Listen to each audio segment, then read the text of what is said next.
Shalom, friends. Welcome. Welcome. Come on in. Thank you for spending time with me today for this return visit Bible study discussion. If you like the content of my videos on my channel, please like and share with those you know so we can get this message out to each and every one on this planet because time is running out. And this topic that I want to discuss with you about, I hadn't planned on studying with you this week, but when I heard about the high level meeting or session that's going to be taking place in September at the United Nations, something made me want to discuss this with you uh, as soon as possible. And so I'm going to be talking about the prophecy in First Thessalonians chapter 5 about the cry of peace and security. The cry of peace and security that has been foretold to take place. Now, the United Nations session is going to begin September 9th all the way to September 30th. But before I tell you about this high-level conference that's scheduled, let's first go over together the prophecy in 1 Thessalonians chapter 5. Now, I've discussed with you before about the prophecy regarding the Great Tribulation. There have been several videos on that, but let's go over that prophecy again too, because it is connected to 1 Thessalonians chapter 5. So let's take our Bibles and let's read that. Let's turn to 1 Thessalonians chapter 5, and let's begin in verse 2 and 3.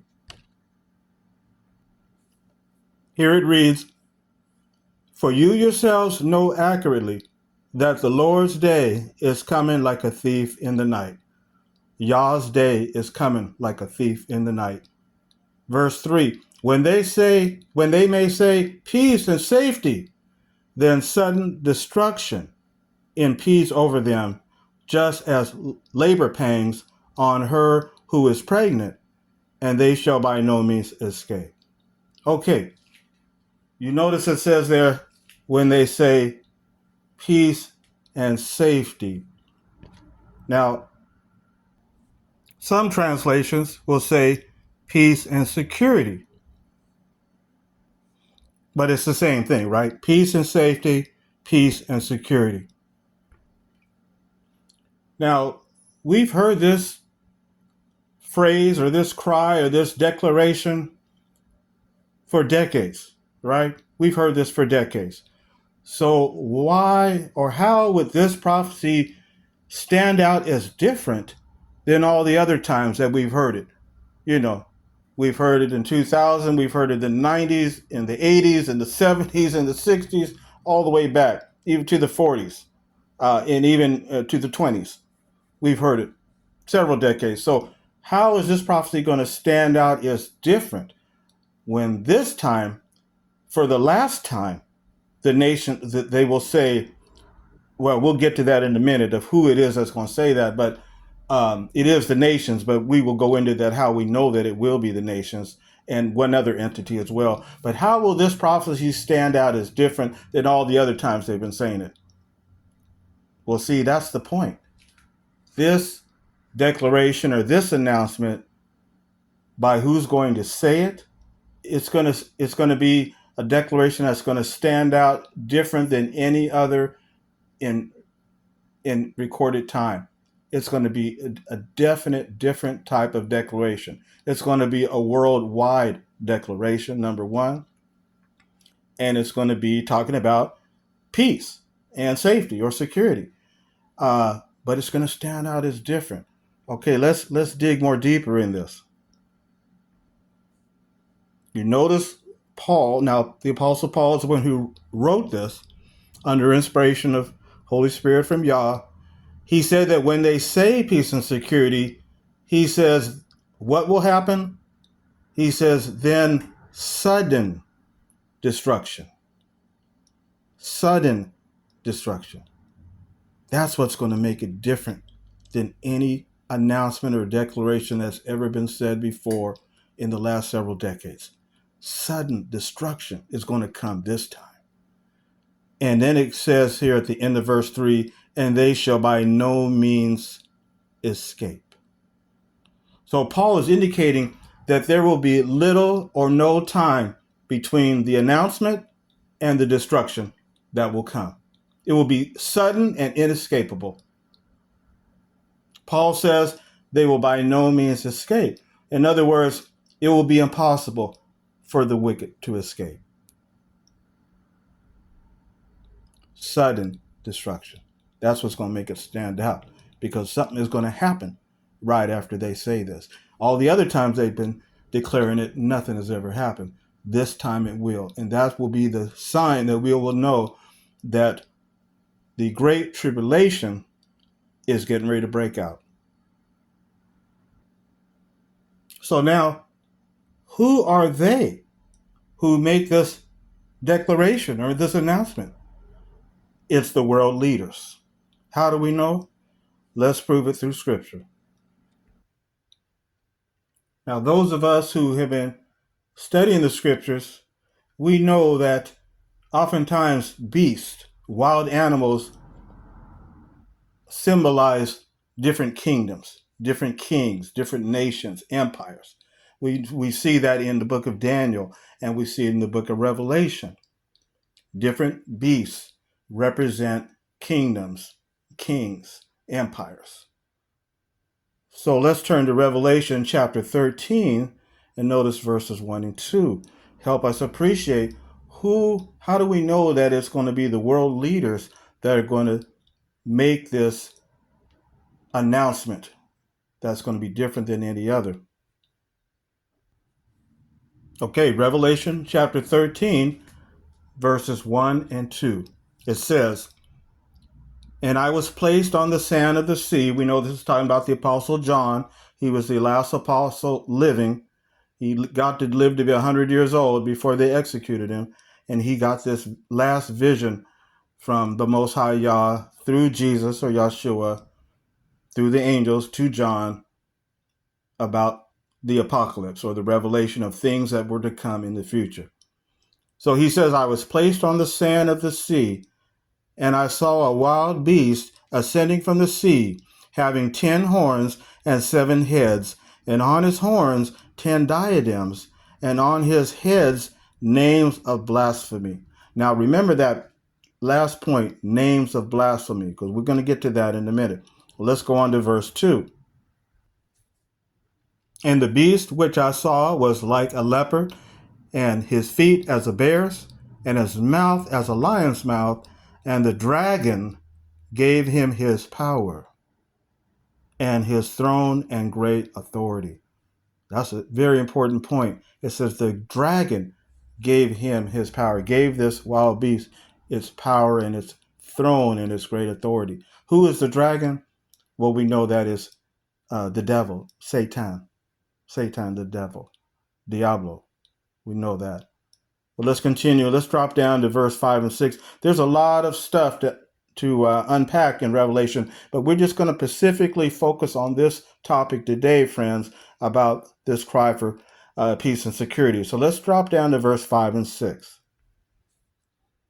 And there was given to him a mouth speaking great and blasphemous things, and authority was given him to act 42 months. Verse 6, and he opened his mouth in blasphemies against God, to blaspheme his name and his tabernacle and those who tabernacle in heaven. Okay, so let's break this down. We notice there it says that it was given to the wild beast a mouth, speaking great and blasphemous things. And in verse 6, it says he opened his mouth in blasphemies against God and against his name. So this wild beast is speaking blasphemies against the Most High Yah. What's the definition of blasphemies or to blaspheme? Definition for blaspheme: to speak of God or something sacred in an irreverent or impious manner, to revile, execrate. And then we go to blasphemy, a contemptuous or profane act, utterance, or writing concerning God. The act of claiming for oneself the attributes and rights of God. An irreverent or impious act, attitude, or utterance in regard to something considered inviolable or sacrosanct. So we see what this means, right? The act of claiming for oneself the attributes and rights of the Most High in a disrespectful and irreverent, impious manner. Well, how can we illustrate that? Well, wouldn't that be blasphemy when the nations speak about they're going to bring peace to the earth? They're going to do this and they're going to do that, and they're the only government on earth or the only system on earth that can achieve security and the pursuit of happiness to people today. That's blasphemy against the Most High, because only the Most High can bring true peace and true happiness to all the people. So that's blasphemy when they speak peace in one side of their mouth, while the other side of their mouth, they're engaging in war, genocide, slavery, all those evil things that they do. That's blasphemy. So when this wild beast who was given a mouth from the dragon to speak, they're speaking blasphemy against the Most High. That is what Paul meant in his prophecy there in 1 Thessalonians. When they say peace and safety or peace and security, that's referring to the nations of the earth, the political leaders of the earth. This wild beast, because wild beasts represent kings, like we said. They represent kings and queens and prime ministers and presidents, all these kings and political leaders of the earth. And they're blaspheming the Most High when they say, we're going to bring about peace and safety, peace and security.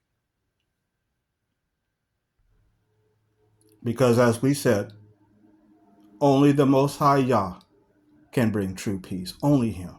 No human person or human institution or government can and never will be able to do that. Only the Most High. Now, who else is connected to the wild beast and more than likely will be connected to this worldwide declaration? Well, let's go back to Revelation again. Let's see who else is connected to the wild beast. So now let's go to Revelation chapter 17, and we read verses 1 through 3. It says, "And one of those 7 angels, having the 7 bowls, came and spoke with me, saying, Come, I will show thee the judgment of that great harlot who sits on many waters." Verse 2, "With whom the kings of the earth committed fornication, and the inhabitants of the earth were made drunk with the wine of her fornication." Verse 3, "And he conducted me in spirit into a desert, and I saw a woman sitting on a scarlet beast, full of blasphemous names, having 7 heads and 10 horns." Verse 4, "And the woman was clothed in purple and scarlet, and adorned with gold and precious stone and pearls, having in her hand a golden cup full of abominations and the impurities of her fornication." Verse 5, "And on her forehead a name written, a mystery, Babylon the Great, the mother of the harlots and of the abominations of the earth." So we see here in John's vision, there was a woman, a harlot, which is what? A prostitute, riding the beast. She was riding the beast, and she was decked out in all these pearls, had a golden cup in her hand that was full of disgusting things, abominations, and on her forehead was written the name Babylon the Great, this harlot, this prostitute. And she's riding the wild beast that has that is full of these blasphemous names to the Most High. So this harlot is also connected to the wild beast. Well, we have to identify who this harlot is. Well, this harlot, this prostitute, it said on her forehead was written the name Babylon, but not just the original Babylon back in the original days of when they tried to build the tower, when Nimrod tried to build the tower up into the heavens because they were afraid that another flood would occur. And in Babylon, the Most High confused the languages. And that tower was a religious tower. We know that from our scripture reading. And so many unscriptural teachings came out of Babylon. Trinities, speaking to the dead, spiritism, uh, all kind of different false teachings that are still being taught today. The teachings of the immortality of the soul, and so on and so forth. Um, the Ouija boards and juju, all these various things came out of Babylon. So it's not talking about th- this original Babylon. She's on her forehead. It says Babylon the Great. In other words, she represents the greatest part of ancient Babylon. She is bringing all these false teachings and unscriptural beliefs around the globe, around the world. So this prostitute, this harlot, represents false religion, all the various forms of religion and religious worship that's practiced in the world today. She represents all of them because all of them do not represent the Most High. They do not represent the truth because their teachings, if you trace their teachings of all these different religions on the earth today, they all can be traced back to the originality in ancient Babylon, is where they came from. So that's what this harlot Babylon the Great is. She represents or symbolizes false religion, riding this wild beast who is given authority and power from the dragon, which is Diablos, Satan, and the wild beast is full of blasphemous names because they're trying to sit in the place of the Most High. And that's what religion does too. False religion. They try to sit in the place or in the seat of the Most High. And they say, come in through my door. I'm the gateway to get you to the Most High. Come in this way, come in that way. All these various roads that they have, that these religions have, they all claim that they have the road and the key to get you to the Most High, the spiritual connection. But they're full of blasphemy, they're full of filth and uncleanness. Okay, so that's what this harlot represents, this false religion riding on top of the wild beast. And the wild beast, what did we say it represents? The kingdoms of the earth, the kings of the earth. So we have religion and politics. Religion and politics. They are connected hand in hand. And oftentimes we see religion as is depicted in this vision.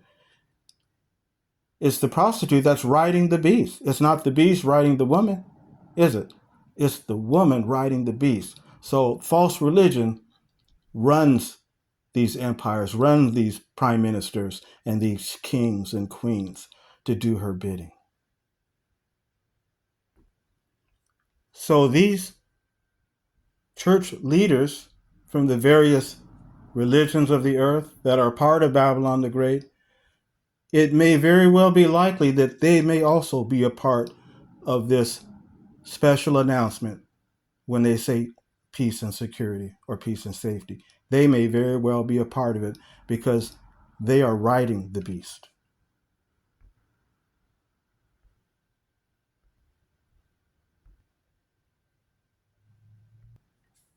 So now let's take a look at this conference that's coming up starting September 9th and this special session. I believe it's an emergency session. And the name of the resolution is called the Uniting for Peace Resolution. They're asking for an emergency special session, the ESS. Let's check it out. So, the Uniting for Peace Resolution, the UN General Assembly Resolution 377V, empowers the UN General Assembly to take action on peace and security matters if the UN Security Council is deadlocked by a veto.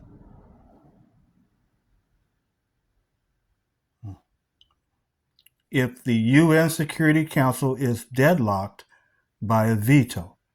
And we know that's happened many times. They pass a resolution and somebody on one of the permanent members does a veto.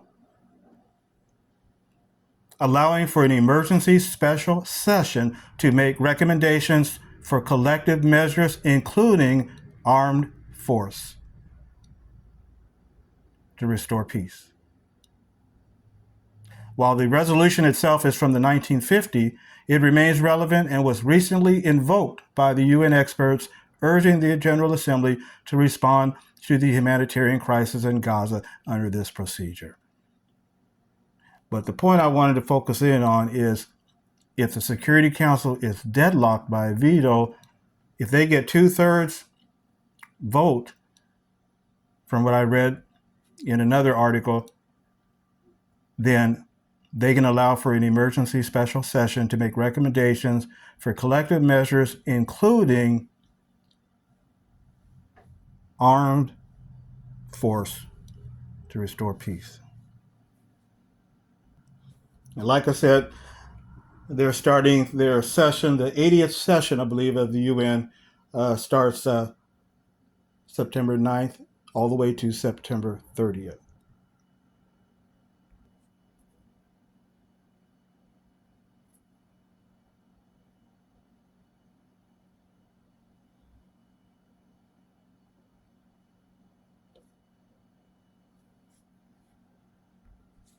So this is the reason, friends, why I thought I wanted to do this video today to share with you in our Bible study discussion, because this is coming up and no one knows the day of the hour. We know that. Only the Most High Yah knows. We do not know. But he always says, stay awake, be ready. Even though we don't know the day and hour, we're supposed to live our life each and every day as if today could be that day, or tomorrow, or this month, or next month, and so forth.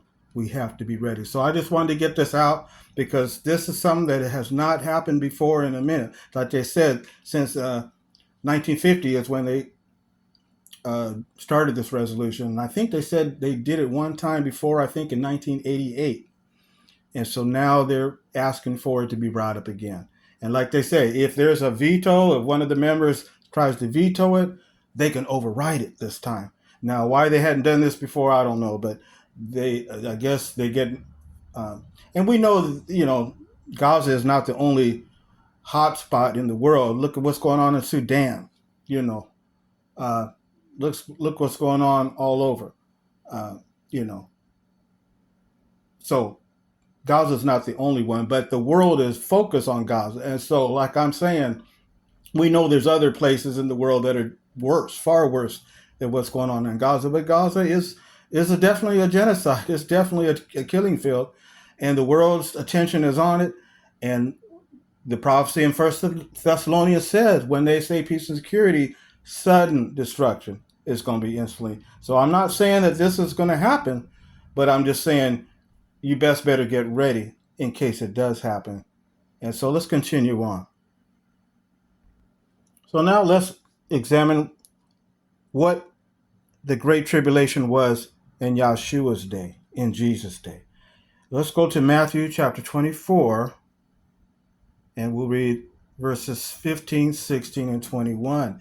And we're going to examine the tribulation that happened back then and how that gives us a picture of what we can expect to happen when the tribulation comes in the last generation of the last days.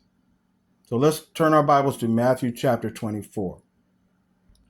Here it reads, when ye therefore shall see verse 15, shall see the abomination of desolation spoken of by Daniel the prophet stand in the holy place, whose readeth let him understand. Then let them which be in Judea flee into the mountains. And then verse 21, let's just drop down so we can just get to the point. Verse 21 says, for then shall be great tribulation, such as was not since the beginning of the world to this time, no, nor ever shall be. So we see that Yeshua or Jesus was talking about in verse 15, when you see the abomination of desolation standing in a holy place, he was referring to the Roman armies, because that's exactly what happened. The Roman armies came in 70 AD, and they destroyed the Jewish religious system of worship. That's what they destroyed, the Jewish system of worship. They destroyed the temple, and they tore everything down. They burnt everything down. The only thing that's left is the Wailing Wall, and that wasn't even a part of the temple. That was on the outside of the temple, the Wailing Wall, on the outer portions around the temple. Everything in the inside of the temple grounds was totally gone. The Roman armies came in. They were the abomination of desolation, those Roman armies, because they were considered unclean. And here they were marching in on holy ground, or they called it holy ground. But by that time, the nation of Israel had already apostatized, right? They had already deviated and were disobedient, because they didn't accept the Messiah, the Hamashiach, Yeshua. They didn't accept him. They ended up killing him. So that's how far. In fact, when Yeshua was nailed on the stake, the sanctuary curtain was ripped in two. So that's how much Yahuwah, the Most High, showed his utter disrespect for that Jewish system of worship at that time. And even Yeshua said that I tried to gather you together like a mother hen tries to gather her chicks. He said, but you didn't want it. Y'all didn't want it. He says, now your house is abandoned to you. So when that happened, that's like what Yeshua said, flee to the mountains, because there will be great tribulation. So that's what happened back then. So what can we take away with what's going to happen when this tribulation breaks out? So let's turn our Bibles over to Revelation chapter 17 again. And this time let's read verses 15 and 16 and 17. Now we recall when we read chapter 17, verses 1 and 2 earlier, it mentions about this harlot. King James calls her the great whore, but you recall it says that she was sitting upon many waters. Okay, keep that in mind. Let's notice verse 15 and 16. Verse 15 says, and he saith unto me, the waters which thou sawest, which the whore sitteth, are peoples and multitudes and nations and tongues. 16. And the 10 horns which thou sawest upon the beast, these shall hate the whore, or the harlot, and shall make her desolate and naked, and shall eat her flesh and burn her with fire. So, do we get the visual on that? So as we just read, very soon, the wild beast is going to turn against the harlot that's riding it. The wild beast is going to turn against the woman, the harlot, the prostitute, Babylon the Great, which pictures or symbolizes false religion, worldwide false religion, and totally destroy her. It said it will eat up her fleshly parts and will burn her with fire, completely annihilate the false religious system off of the earth. That is going to be the Great Tribulation. Just as it would happen in Yeshua's day, in Jesus' day, when the Roman armies came in and they destroyed the temple. They attacked a religious system in that day, didn't they? In 70 AD. They attacked the religious system, the Jewish system, destroyed that whole system. And the same way is going to happen this time. It's going to be an attack on false religion. Not the Most High Yah's true people, but on false religion. So now we know this is what's going to happen. Very, very soon. When they cry that declaration, peace and safety, peace and security, then what did it say? Sudden destruction will be instantly upon them, upon the false religious system. That's why Revelation goes on to say, get out of her, my people. Remember that Revelation chapter 18, verse 4. The Most High Yahuwah is saying, get out of her, my people, now while there's still time. Get out of false religion. Check yourself. Make sure that what you are worshiping is the truth. Let's go into that for a quick second.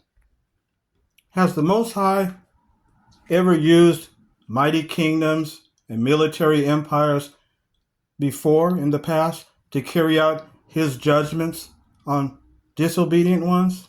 Absolutely. The Most High has used Babylon, for example, to punish his own people.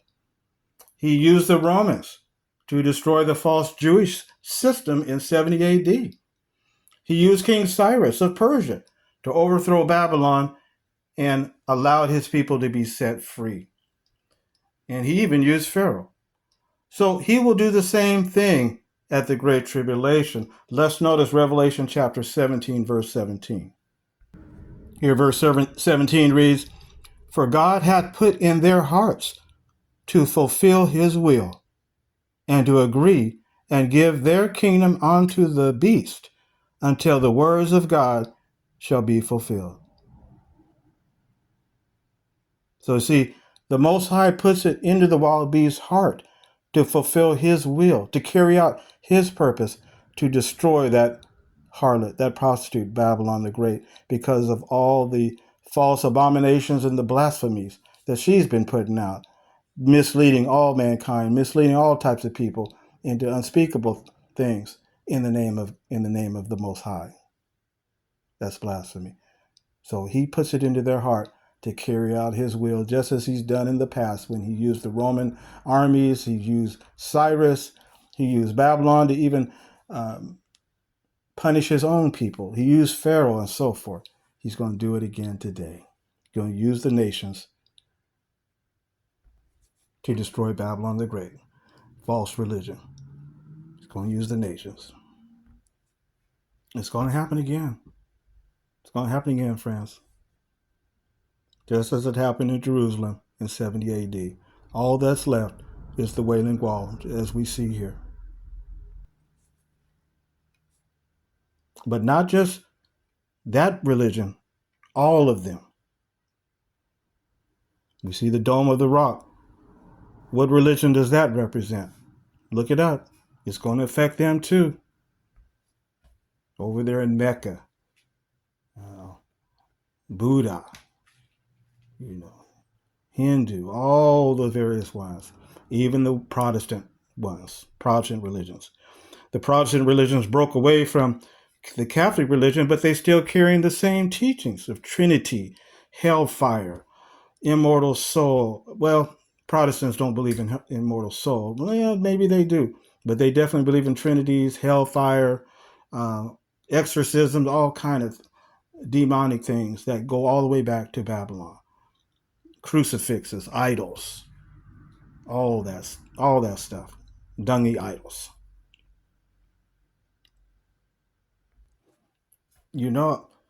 I hate to say it, family, but we can't sugarcoat it. We can't sugarcoat it. We can't be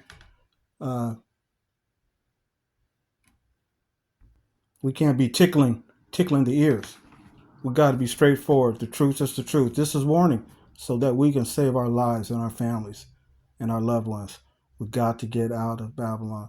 I know a lot of them churches are hundreds of years. Many they're old tradition, been standing for hundreds of years, all the way back to even the slavery days. But if they ain't speaking the truth, and they got those idols up in there and believing in all these different things, trinities of gods, and all these unscriptural teachings, hey, we can't sugarcoat it. I'm saying it because I love people, and that's why I do my ministry. I go out and I try to share this information. I go door to door when I can. And then sometimes I do these videos, and sometimes I do telephone calls. But I'll get out, knock on some doors, and try to reach the peoples in my community and so forth. But the videos is my passion. I love doing the videos and trying to share this information. But I'm just saying it because I don't want no one to lose their life. I don't want it to be on my conscience. I want to be like Apostle Paul said, I want to be clean from the blood of all men, the blood of all men and women, of all peoples. So we can't sugarcoat it. We got to get it out. So in conclusion, friends, what does all of this teach us?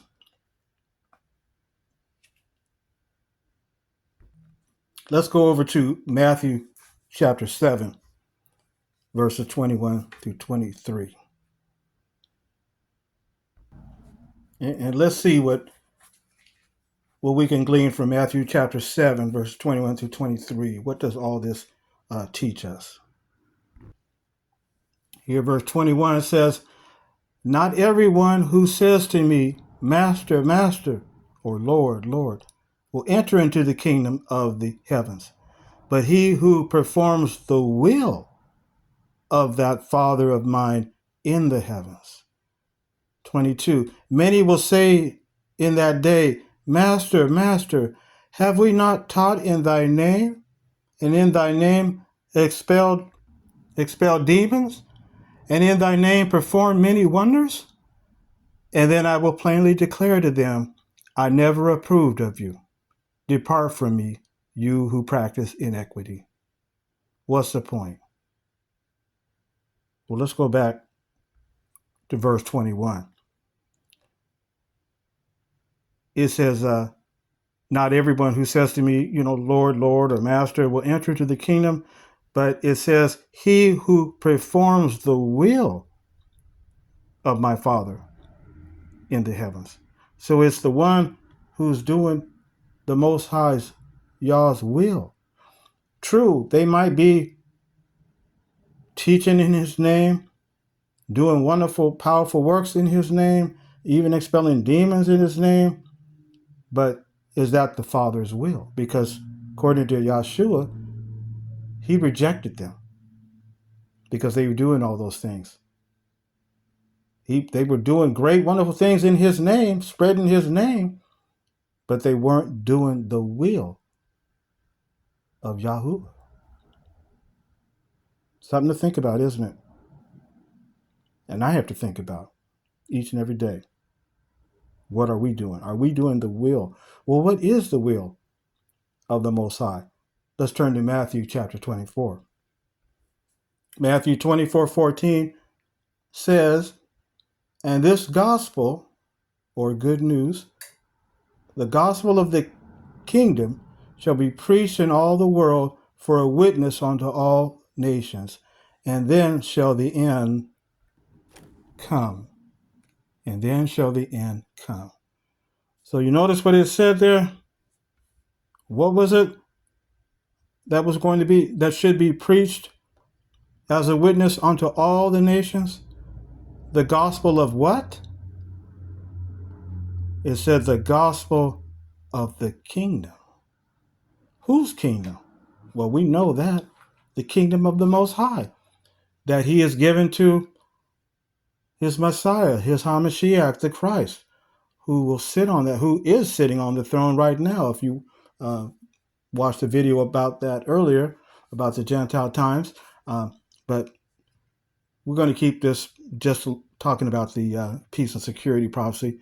But it said it would be the gospel, or the good news of the kingdom of Yahuwah's kingdom, that has to be preached as a witness. to all the nations. That is the assignment that we need to be doing, is talking about the kingdom. In other words, we can't just sit around and think that we're going to make it because of our heritage or our ancestry, or we just have a good heart. People in Noah's day were good people who died in the flood. They were good people. Some of them, not all of them, were murderers and killers and Nephilim. There were some people who were fathers, mothers, raising their children in the time of Noah, but they didn't take no note of what was going on. They saw Noah and his family building over there as the years went by. Every year, they kept building and building. But they didn't go over there and help them. They just walked by, some even laughing at them, mocking at them. But they were just too busy. Like Joshua said, some were getting married and being given in marriage and doing business transactions and going here, going there. They just took no note. But they were just living normal lives. Some of them were good people, but they died in the flood. So you see, we can't just expect that just because we read our Bibles, we pray, that's going to make it, or because of our ancestry or whatever. We're descendants of Hebrew Israelites, for example. We can't just rely on that. We've got to scrutinize ourselves, make sure that our teachings are in alignment with the Word of God. And so we have to be involved in this assignment that Joshua said. That's what he said in verse 14, right? He said, the gospel of the kingdom shall be preached. And we know that the kingdom is the only one that's going to be bringing true peace, true happiness. There will be no more war. There will be no more death, no more sickness, no more pain. Only his kingdom is going to do that. So we have to get out and tell people about that kingdom. So that's all I wanted to share today, family. So in conclusion, when the nations cry peace and security or peace and safety, do not believe it. Get ready for the great tribulation to begin and get out of Babylon the Great now. Scrutinize ourselves, look at our teachings, look at our beliefs, make sure that they're in alignment with the truth of Yahuwah's word.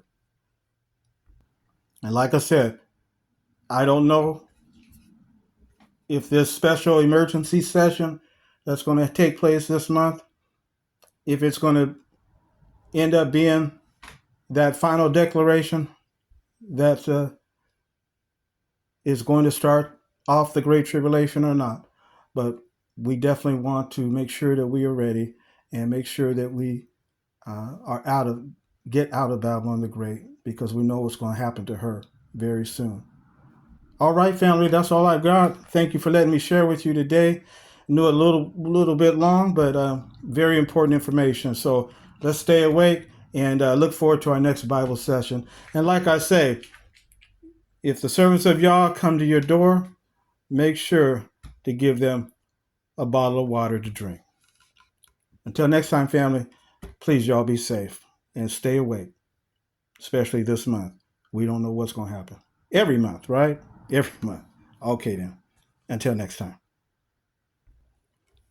1619, The Times of the Gentiles and the Seed of Judah. Special edition. Pick up your copy today.